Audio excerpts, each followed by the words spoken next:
I feel like I'm losing my mind. Is everybody in the world blind? Please, Lord, give me a sign, a sign.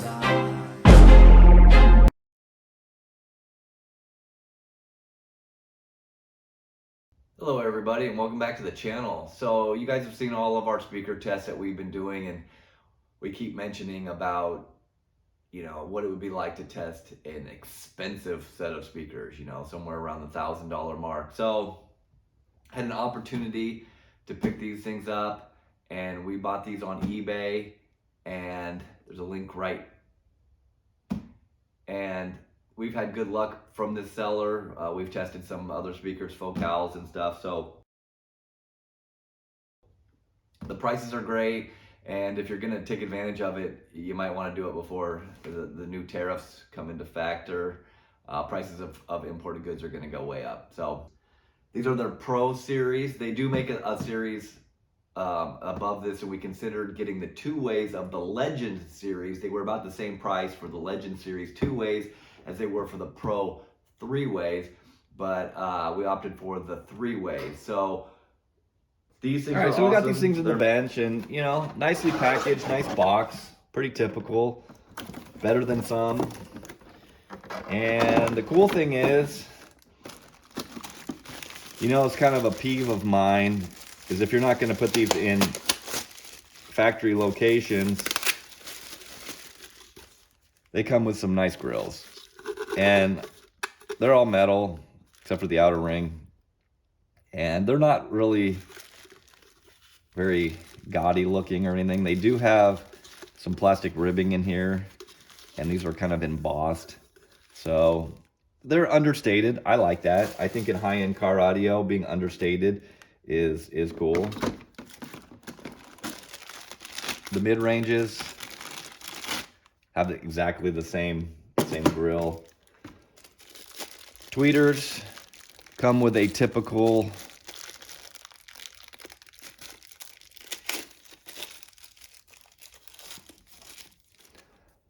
kind of a flush mounting ring. Gives you lots of different options to mount them.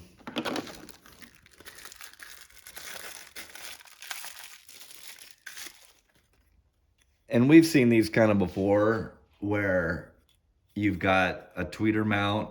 So this is a flush mount, or not a surface mount. So it's cool because you can mount it on this end at an angle, or at this end at a different angle.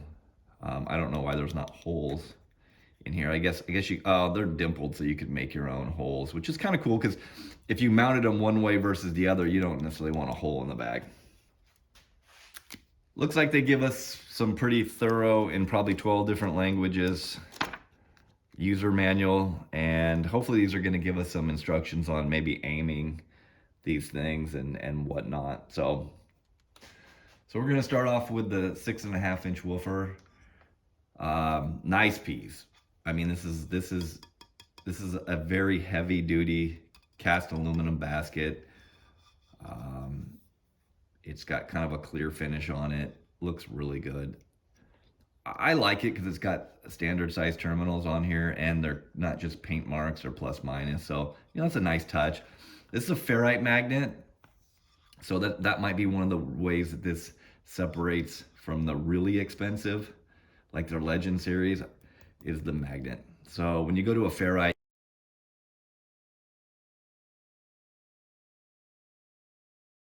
you can actually make a more powerful and more compact magnet, which maybe gives it some more depth or just more output of the speaker. So these cones, I believe they're some sort of a wool fiber with like a plastic coating on them. Pretty rigid, pretty stiff. A really nice, soft, plush surround on these things. As you can tell, it looks like a pretty decent excursion on these. So nice looking piece. They're machined. Got the Hertz logo on them. And then just like the rest of the kind of speakers 3-way components, you got this little MIDI. I believe it's a 3-inch. This thing is cool looking. It looks like a little mini subwoofer. So it is just like the 6.5. I believe this is a neodymium magnet on it to keep it a little bit more compact, but it's all cast aluminum. You got our tweeters. I believe these are a 1-inch. Speaker leads are attached to them. Not sure if these disconnect. I doubt it. And then, like I said, these things can pop into either a surface mount or a flush mount that's provided to give you a couple different options. Grill on it, it's pretty clean, pretty nice. Last but not least is the crossovers, and they look all right. They're not small, but they're not, I don't know, they're pretty average size, I think. So you do have to remove the 4 Allen screws here to mount these things and to connect all the wires and stuff. And so, as you can see, these are pretty similar to a lot of the other ones that we've seen. You got a pair of ends. You got your woofer, your mid, and your tweeter. These aren't set up so you can bi-amp them. I think they're next series up. You can actually bi-amp them. They're also 2-way, so that would make sense to bi-amp a 2-way, not necessarily a 3-way. And then we really don't have a whole lot as far as attenuation. We do have a tweeter and a mid-range attenuation, but it's really just 2 settings for each. You've got a 0 and what they call a +2, which I don't know why they would say that, but I think like maybe the 0 is where they want you to set it, and this is louder, so this would actually be resisted down on the 0 versus the +2. So there is some attenuation, not as much as others, but we'll listen to these. Some of the sets needed that attenuation to make them sound good. These, you know, maybe these are already pretty balanced from the factory. So I'm gonna say these look like pretty decent pieces. Some of them like the Focal ones rattled really bad. So anyways, let's get these things hooked up and let's see what they sound like. So something that's really cool about these speakers, I didn't even realize it till I got kind of more into it, is the grills on these can be run several different ways. You've got this ring that I assume goes on first, and then you got 2 options. You can either put this on there, you can put this over it so you have both, or you can run just the metal mesh. That's kind of a nice touch, you know, and you know, why not? That's cool. I dig it. Way to go, Hertz. All right, we've got the Hertz Milli Pro 3-ways. Got them all installed, and I've been listening to these things for a while, and it's been a little tricky, okay? So when I first installed these things, I had a bit of a cold and some sinus problems, and my ears were plugged up, and I really couldn't get a grasp of these things. So I've had them for probably, you know, a good 6 weeks or so, and so I decided today, you know what, I'm gonna play around with these things. I got some time, and I put some of my go-to music in there. I like a lot of Rush. Anything that's got some good drumming in it is awesome, man. And you know, some Elton John's greatest hits, you know, a lot of his stuff from the early to mid 70s is just really cool. And so put some Phil Collins, In the Air Tonight. That's a killer song to put in, man. Just put it in, crank it up, and just that drum solo, and it's just so cool. So played around with these things, beat them, and we'll do a little bit of that for you guys today. And I'm not going to really give you my opinion on them just yet. I'm going to give you guys an opportunity to listen to these things. So let's just get to it. So we've got no subwoofer, we've got no EQ. This is just how they roll. Baby, you give me ice and fire. You're giving me wind and rain. You're some kind of butterfly. Baby, you give me midnight.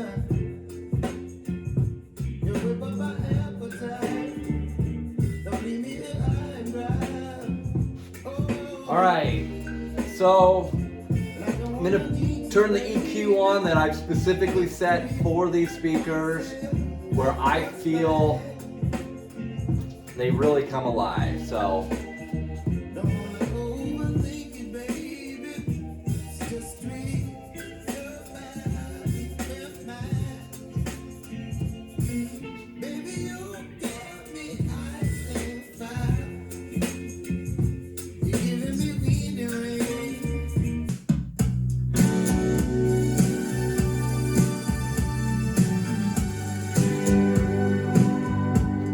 all right, again, this is no EQ, no subwoofer.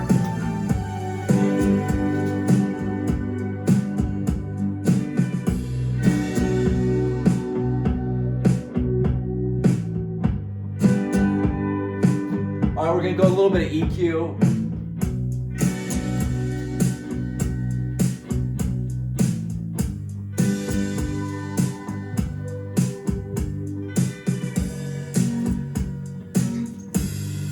A little bit of subwoofer, and crossing them over at 80 Hertz.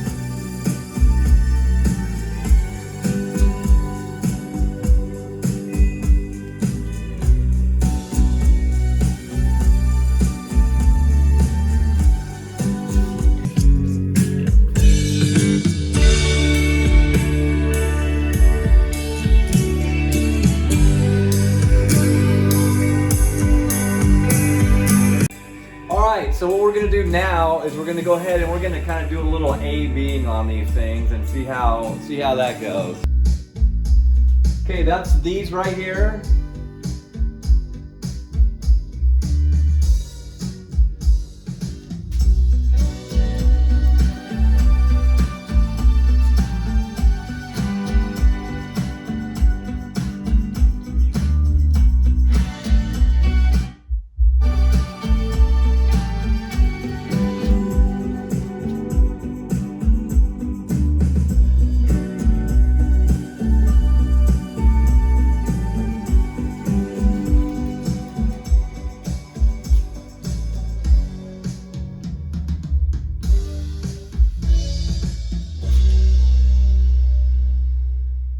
Well, what do you think?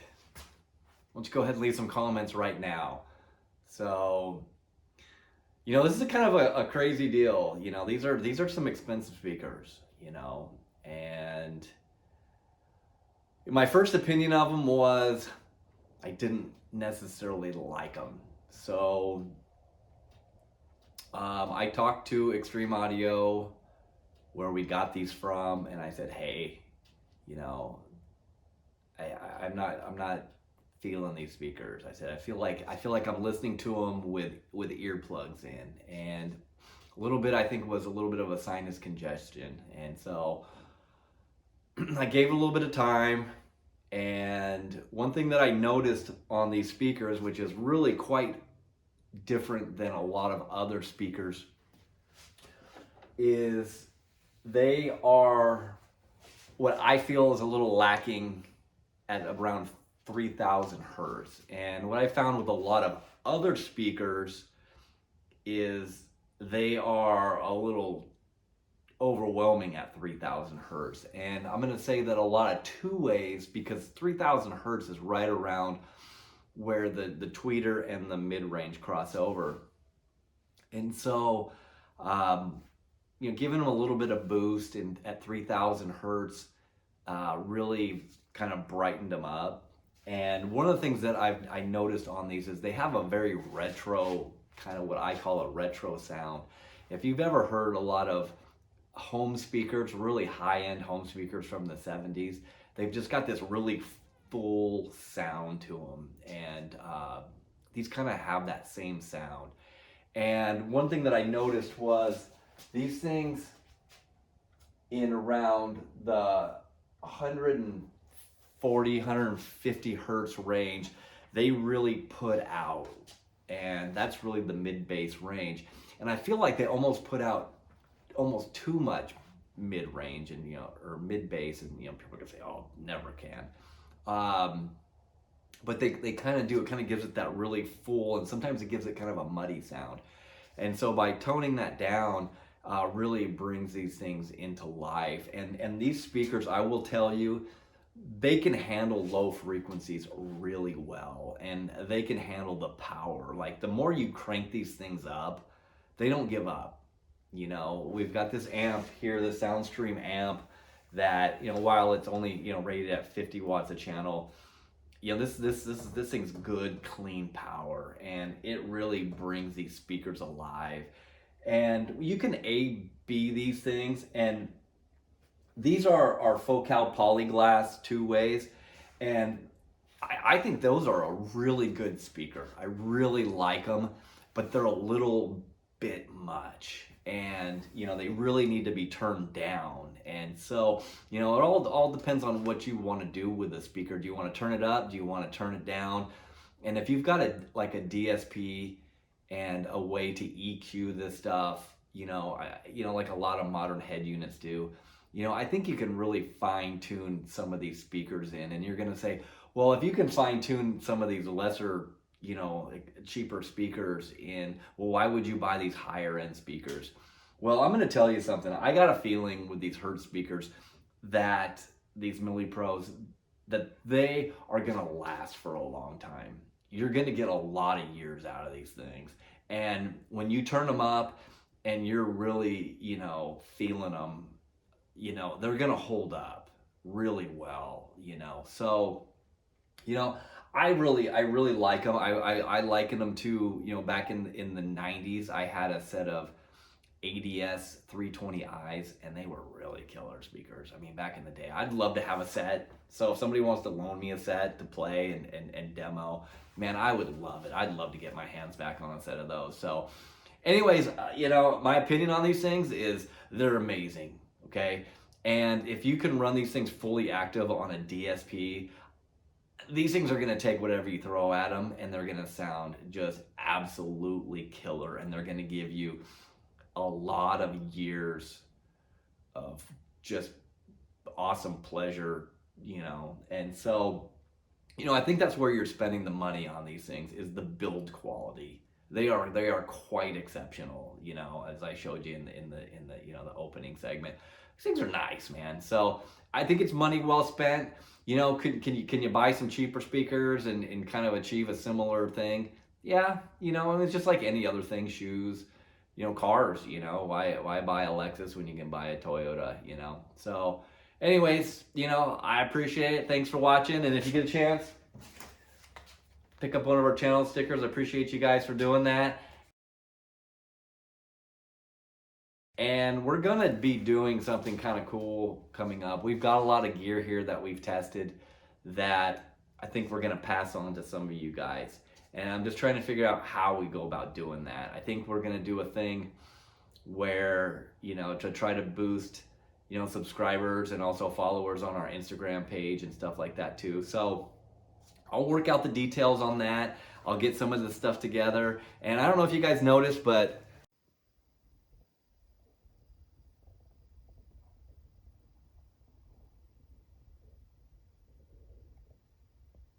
we've got some new members of the party here. This is the head unit that I had from 2000 that was brand new in the box. This is another head unit that I got that's damn near brand new, and this thing's from 2000.